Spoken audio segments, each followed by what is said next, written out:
Do you ever feel lost in the middle of a disagreement? Do the differences ever feel overwhelming or confusing? One way to move forward is to become aware of your personal values and seek to understand the values of others. Knowing one's values is a powerful way to know oneself.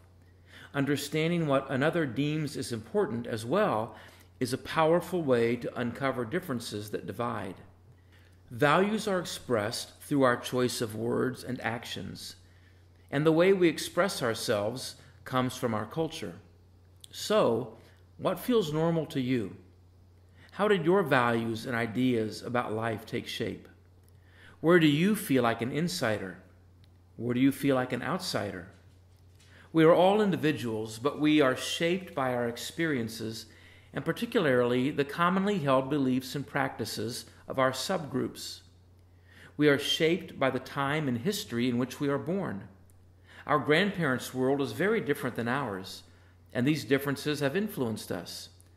Developmental or physical disabilities shape us as we experience others with our unique challenges. Our religious and spiritual upbringing is part of our culture, not only what faith we adhere to, but also how we express our faith within our subgroups. Ethnic and racial identities are strong determiners of what we value.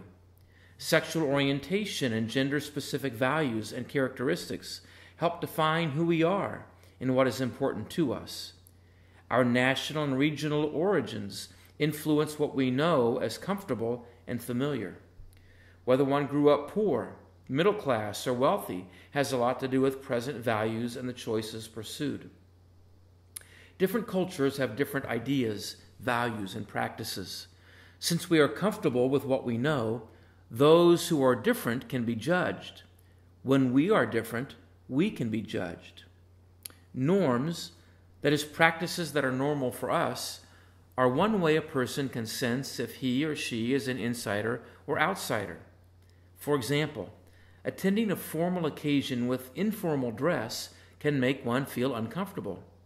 This person may be an insider by definition, yet the norm of the group, that is, dress formally, can impose a barrier relationally. Understanding who's in control matters. I may have firm values, but if those in authority do not agree with my values, I will have limited opportunity to express and act upon them. Majority cultural values and minority cultural values are points of tension.